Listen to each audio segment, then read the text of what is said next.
Bismillahirrahmanirrahim. Assalamualaikum warahmatullahi wabarakatuh. Alhamdulillah.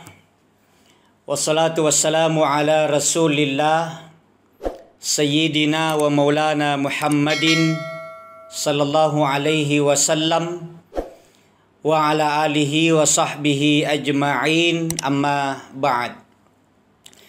Yang saya muliakan, kita sama-sama doakan beliau sehat walafiat, Bapak Ketua PMI Provinsi Sulawesi Selatan, Bapak Adnan Purikta Iksan Yassin Limpo. Yang saya hormati seluruh keluarga besar PMI se-Sulawesi Selatan, bahkan se-Indonesia yang monitor, terkhusus keluarga besar almarhum Bapak Haji M. Lutfi Qadir. Semuanya insya Allah dimuliakan dan dirahmati oleh Allah Subhanahu wa Ta'ala. Alhamdulillah, di balik rasa duka, mari kita memuji Allah Subhanahu wa Ta'ala. Allah yang telah memberikan kita nikmat karunia yang begitu besar. Salah satunya malam ini kita bersilaturahim dengan memanfaatkan teknologi virtual, dan orang-orang Islam, orang-orang beriman sesungguhnya sangat dekat dengan metode teknologi Zoom seperti ini, karena salah satu ciri orang beriman adalah percaya kepada gaib, dan ini adalah salah satu teknologi yang gaib, di mana komunikasi bisa berlangsung meskipun kita dari jarak yang sangat jauh. Dulu orang tua kita hanya mengenal satu teknologi jarak jauh, namanya pasang-pasang rianging dan tempa-tempa palungang. Hari ini alhamdulillah dengan teknologi kita bisa komunikasi meskipun tidak satu tempat.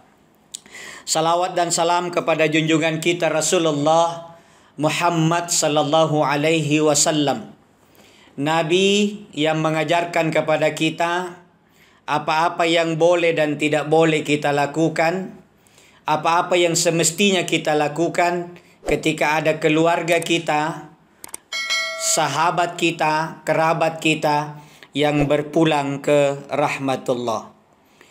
Bapak Ketua PMI Sulawesi Selatan dan seluruh keluarga besar Palang Merah Indonesia Sulsel yang saya muliakan, kematian adalah sesuatu yang pasti. Jadi kata Nabi, al-mautu haqqun. Mati itu kebenaran. Mati itu kepastian.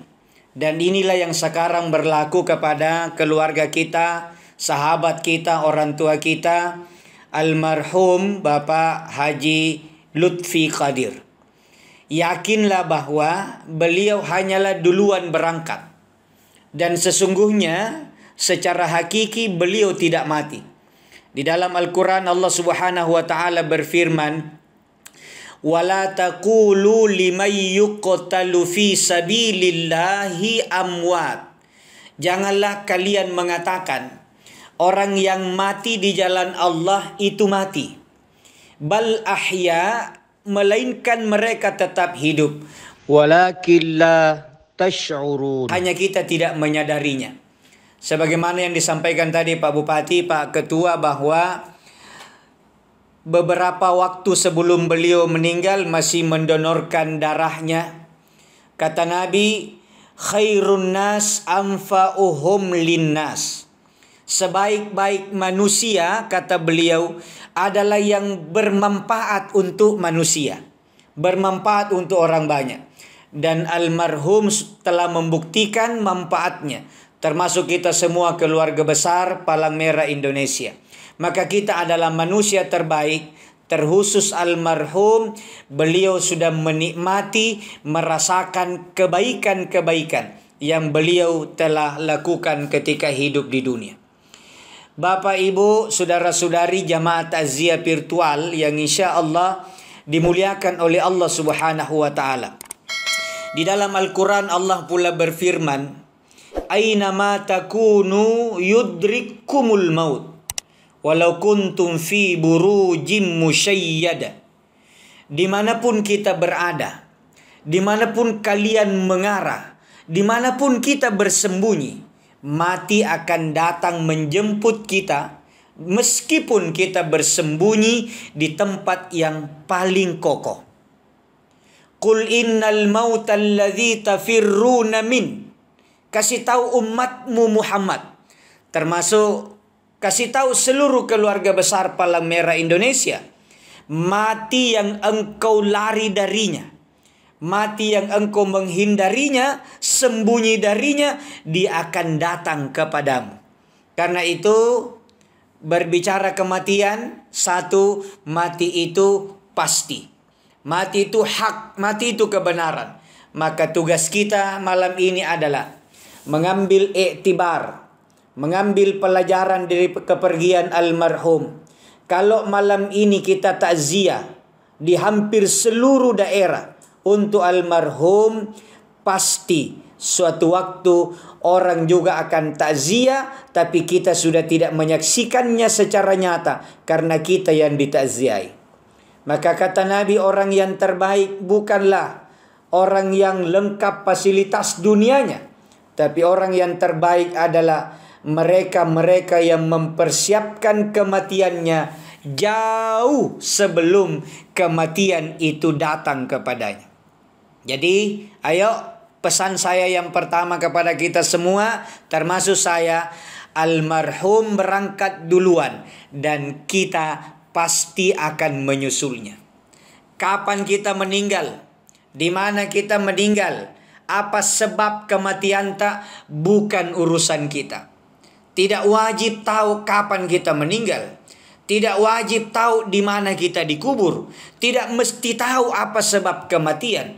Yang perlu kita renungkan, yang perlu kita pikirkan adalah bekal apa yang akan kita bawa ketika malaikat maut menjemput nyawa kita.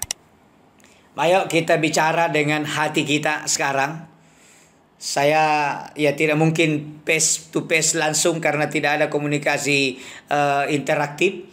Coba kita bicara dengan hati kita, Bapak Ibu. Kalau misalnya selesai acara ini, lalu kita balik ke rumah masing-masing, kita tutup handphone, tiba-tiba malaikat maut sudah bersiap di samping kita dan berkata, "Pak, Bu, setelah dengar ceramah tadi, sekarang giliran Bapak, Ibu yang akan saya cabut nyawanya."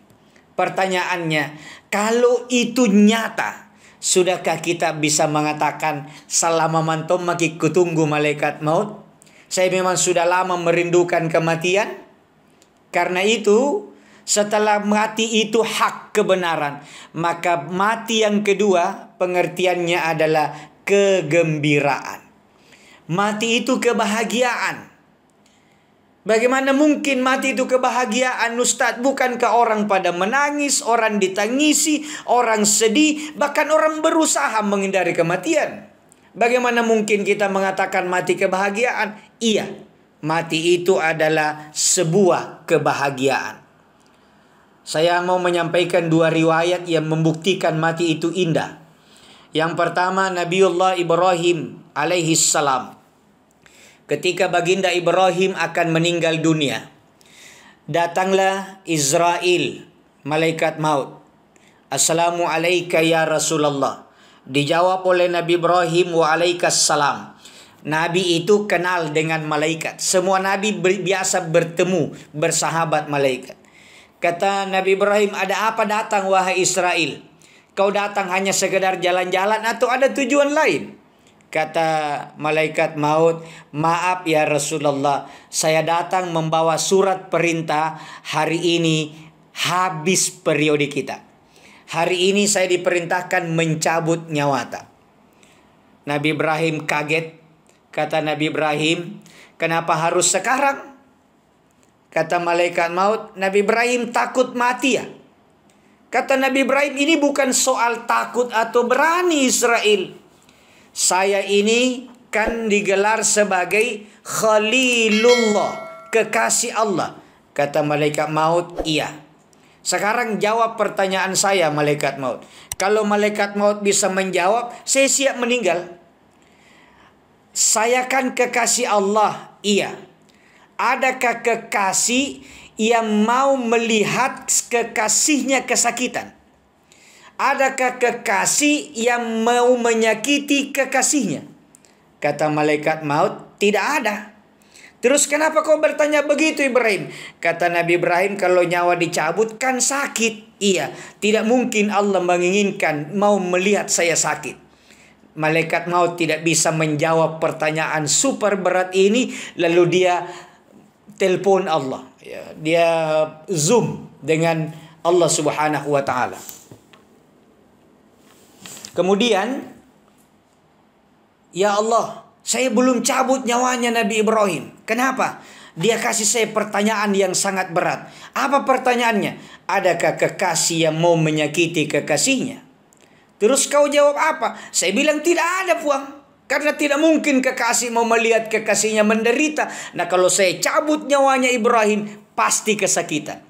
Kata Allah, kalau begitu kasih ini pertanyaan, kasih lihat ini pertanyaan kepada Ibrahim. Sesudah dia baca pertanyaan, pasti dia sudah siap meninggal.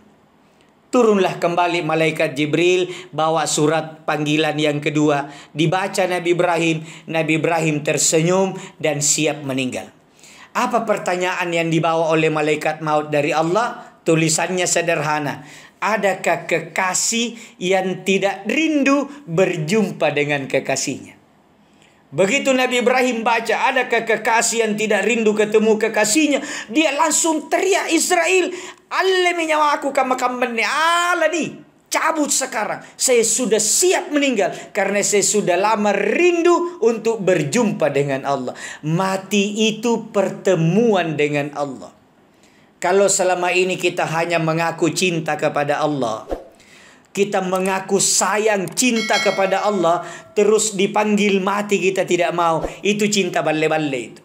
Tapi kalau memang cinta kepada Allah, tulus cinta kita, kita rindu bertemu dengan orang yang dicintainya. Makanya ujian cinta kepada Allah itu turun-turun sedikit, cinta kepada Rasul. Kata Nabi, siapa yang cintanya kepada selain saya masih lebih dibanding saya, dia belumlah beriman benar. Itu jadi kalau kita cinta kepada Nabi harus melebihi kepada selainnya, kecuali cinta kita kepada Allah. Itu riwayat yang pertama. Mati itu menggemaskan, mati itu dinantikan, mati itu dirindukan. Yang kedua, riwayat dari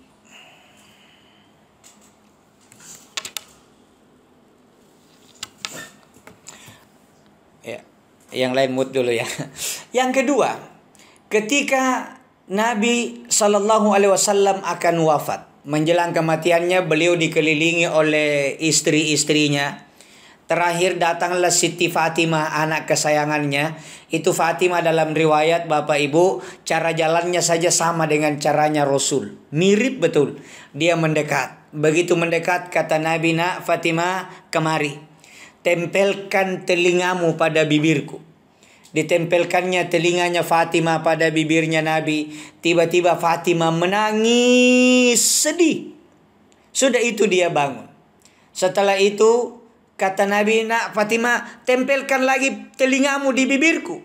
Menempel lagi. Sudah dibisikkan satu kata, berubah dari tadinya menangis menjadi tersenyum gembira. Aisyah radhiyallahu an heran, penasaran. Lalu dia tanya, Fat, tadi kau dibisiki Nabi menangis, sekarang kau dibisiki lagi ketawa. Kau stres ya? Dia bilang tidak, Bunda. Kenapa tadi menangis tiba-tiba ketawa? Dia bilang rahasia. Pada waktunya akan saya sampaikan. Dan sesudah baginda Rasulullah Sallallahu Alaihi Wasallam dikuburkan, dimakamkan, datanglah Aisyah, Fatimah, buka rahasia. Fatimah mengatakan, saya tadi menangis Bunda, karena Nabi berbisik ke telinga saya. Kata Nabi, nak, setiap Ramadan Jibril turun ke bumi satu kali. Setiap tahun Jibril turun menemui saya untuk mendaras 30 juz Al-Quran. Ramadan tahun ini Jibril turun 2 kali. Jibril turun 2 kali untuk mendaras Al-Quran. Saya merasa tahun ini saya akan wafat karena barusannya Jibril turun 2 kali. Itu yang membuat saya menangis. Siapa yang tidak sedih kalau sebentar lagi akan ditinggalkan oleh orang yang sangat dicintainya? Lalu kata Aisyah, terus kenapa tiba-tiba engkau tersenyum? Kenapa engkau ketawa? Lupakan kesedihanmu tadi. Ada apa? Kata Fatimah, bunda, sesudah itu Nabi berbisik lagi ke telinga saya. Kata Nabi, nak, saya dapat informasi dari malaikat Jibril, engkau Fatimah adalah orang yang pertama dari keturunanku yang segera menyusulku juga ke kuburan. Itu saya menangis karena berarti tidak lama mak juga meninggal. Dan memang benar dalam sejarah Nak Fatimah adalah orang yang pertama meninggal sesudah Rasul dari lingkungan keluarga dekatnya Nabi. Ketika Fatimah mendengar berita kematian dari Rasul, beliau tersenyum gembira karena sebentar mami juga dia meninggal. Ini mental yang luar biasa. Saya tidak tahu kalau ada keluarga besar PMI Sulawesi Selatan tiba-tiba pergi ke dokter periksa dan dokter bilang mohon maaf, ini sebenarnya melanggar etika kedokteran, tidak boleh buka rahasia, tapi menurut pengalaman saya penyakit yang Bapak derita tinggal 3 bulan bertahan. Apakah kita cari dokter lain? Atau kita sujud syukur karena sebentar mami kita gembira? Kalau mental Ibrahim, mental Fatimah, dia gembira, dia bersyukur karena hampir meninggal. Kenapa kita harus bersyukur menjelang kematian? Karena, ini kedua dari terakhir, karena mati itu adalah istirahat bagi orang-orang yang beriman. Almarhum Haji Lutfi Qadir sekarang istirahat. Bapak-bapak semuanya, Ketua PMI Sulsel, Ketua PMI daerah sesulsel, Asar Temanggung penceramah, selama masih hidup di dunia tidak ada istirahat. Kapan-kapan ada satu waktu sholat kita tinggalkan dengan sengaja, dihukum di neraka beratus-ratus hari. Tapi kalau sudah meninggal almarhum Haji Lutfi Qadir, tidak perlu lagi sholat. Beliau tinggal menerima hasil sholatnya, hasil donor darahnya, hasil infak sadakahnya, hasil puasanya, seluruh amal kebaikannya. Saatnya beliau menikmati sedikit demi sedikit sampai datangnya hari kiamat. Jadi mati itu adalah berita gembira, mati itu adalah menggemaskan bagi orang-orang yang beriman. Yang menyeramkan adalah mereka-mereka yang tidak siap menghadapi kematian. Na'udzubillah. Dalam satu riwayat sebagai penutup, ketika seseorang akan meninggal dunia, kata Allah dalam Al-Quran, Innal ladzina qalu rabbuna Allah. Sesungguhnya orang-orang yang mengatakan Tuhanku adalah Allah. Tsumastaqamu, kemudian istiqamah. Istiqamah itu bahasa Inggrisnya todo pulih. Dia konsisten dengan ucapannya. Ketika dia menjelang kematiannya, ketika sakarat, tatanazzalu alaihimul malaika. Turun kepadanya malaikat-malaikat berpakaian putih harum semerbak dan mewangi dengan ucapan yang lembut, alla takhafu wa la tahzanu, jangan engkau takut, jangan engkau bersedih, wa absyiru bil jannati allati kuntum tu'adun, dan digembirakan dengan surga yang pernah dijanjikan oleh Allah kepadanya. Jadi kalau ada orang meninggal, kita datang melayat, kita buka wajahnya, kelihatan tersenyum, kelihatan tenang, kelihatan tidur, itu tanda-tanda baik. Berarti dia lagi melihat sorga yang dijanjikan Allah sebelum dicabut nyawanya. Jadi jangan kaget kalau ada orang meninggal, kita melayat, buka mukanya kayak tersenyum. Wih, Kaget gitu tadi almarhum. Kenapa? Saya buka mukanya kayak tersenyum kepada aku. Kalau tersenyum tidak usah kaget. Yang tersenyum itu, yang kaget itu kalau pas dibuka jenazahnya muncul lagi matanya sama kita. Jadi kalau tersenyum itu baik. Sebaliknya, kalau yang meninggal adalah orang-orang yang kafir, zalim, murtad, munafik, fasik, ketika akan meninggal, tatanazzalu alaihimul malaika, turun kepadanya malaikat-malaikat. Pakaiannya hitam legam, baunya busuk, wajahnya seram, kata-katanya kasar. Lalu diperlihatkan neraka. Sementara menatap neraka. Ini neraka, tempatmu disiksa, tempatmu dipalu-palui, tempatmu dipukul. Sementara ketakutan melihat neraka. Dicabut nyawanya dengan paksa, dengan keras, ya. Keras itu bahasa kampung saya di Goa, diperuntan, Pak. Dicabut dengan keras, dengan paksa. Maka begitu meninggal, masih nampak wajah-wajah ketakutan di mukanya. Dan inilah salah satu dari dua kematian. Saya yakin almarhum dicabut dengan indah, karena beliau banyak meninggalkan kebaikan-kebaikan. Mudah-mudahan kita semua yang hadir ini insya Allah bisa mengambil iktibar, bisa mengambil pelajaran berharga dari setiap peristiwa-peristiwa kematian, dan dengannya kita siapkan bekal. Kata Allah dalam Al-Quran, وَتَزَوَّدُوا فَإِنَّ خَيْرَ الزَّادِ التَّقْوَى. Persiapkanlah bekal, dan sebaik-baiknya bekal adalah takwa. Maka mari kita siapkan bekal yang terbaik.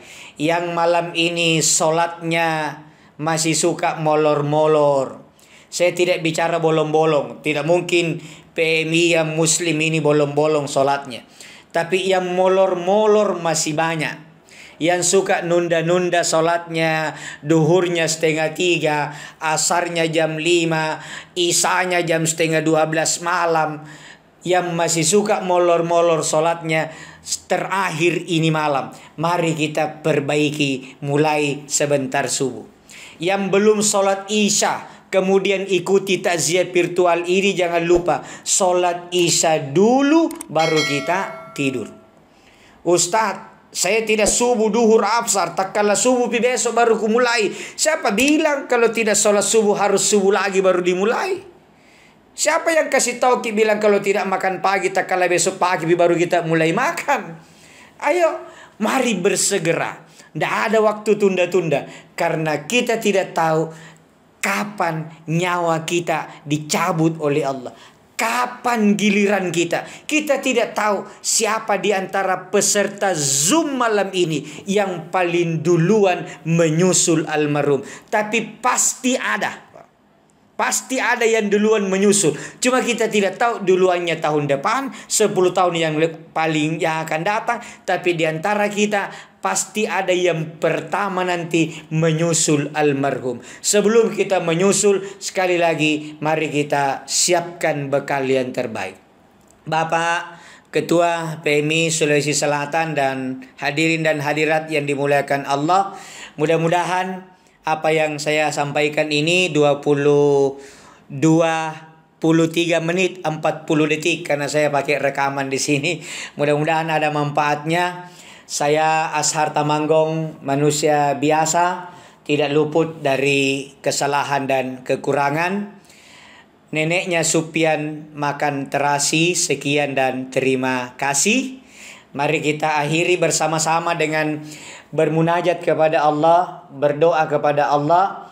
Terusus kita doakan almarhum Haji Lutfi Qadir. Semoga beliau dengan doa kita insya Allah mendapatkan tempat yang mulia di sisi Allah Subhanahu wa taala.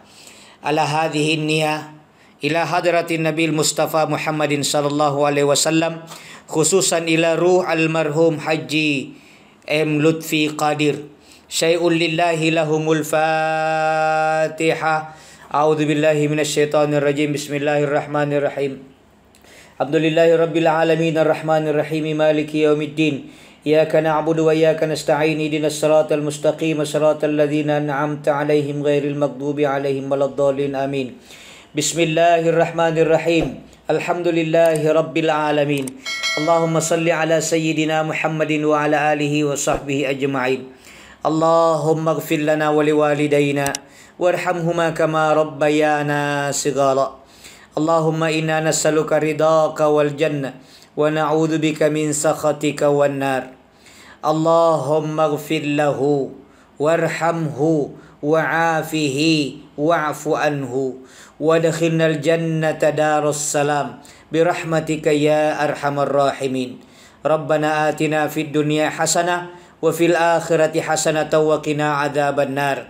Wa sallallahu ala sayyidina Muhammadin walhamdulillahi rabbil alamin. Sekian, mohon maaf sekali lagi. Wallahul muwaffiq ila aqwamit thariq. Wassalamualaikum warahmatullahi wabarakatuh.